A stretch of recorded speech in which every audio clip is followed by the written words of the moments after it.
माझं सोलापूर न्यूज मध्ये आपल्या सगळ्यांचं स्वागत। तुमचं आडनाव शिंदे म्हणून तुम्हाला उमेदवारी भेटली आहे आणि माझं त्या ठिकाणी मी फार बोलणार नाही।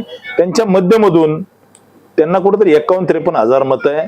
मागच्या लोकसभेमध्ये 37,000 त्यांच्या मतदारसंघामध्ये भाजपला लीड आहे।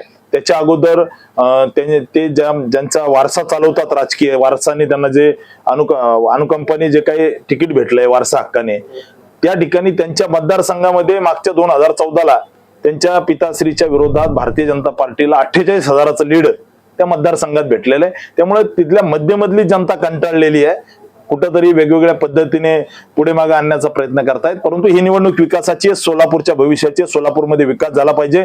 मला विश्वास आहे की 2024च्या निवडणुकीनंतर मला विश्वास आहे की सोलापूर मधला आयटी इंजिनियर, सोलापूरमध्ये असणारे उद्योजक, सोलापूरमध्ये असणाऱ्या महिला, सोलापूरमधील युवक, सगळ्यांना, सोलापूरमधील युवकांना त्या ठिकाणी पुणे मुंबईला जायची वेळ आली नाही पाहिजे। याच्यासाठी मी एक इंजिनियर आहे, उच्च शिक्षित आहे, सामान्य परिवारातून आलेलो कार्यकर्ता आहे, लोकांबद्दल संवेदना मनामध्ये। त्यामुळे मला विश्वास आहे की सोलापूरमध्ये येत्या काळामध्ये विकास मोठ्या प्रमाणात होईल। इन्फ्रास्ट्रक्चरल डेव्हलपमेंट झालेली आहे, त्या ठिकाणी सोलापूरचे रस्ते चांगले झालेत। येत्या काळामध्ये इंडस्ट्रियल डेव्हलपमेंट, MIDCचं एक्सपान्शन आणि इथल्या युवकांना इथं काम भेटलं पाहिजे, या मुद्द्यावरती आम्ही काम करणार। माझं सोलापूर न्यूज या YouTube चॅनलला सबस्क्राईब करा आणि बेल आयकॉन प्रेस करायला विसरू नका।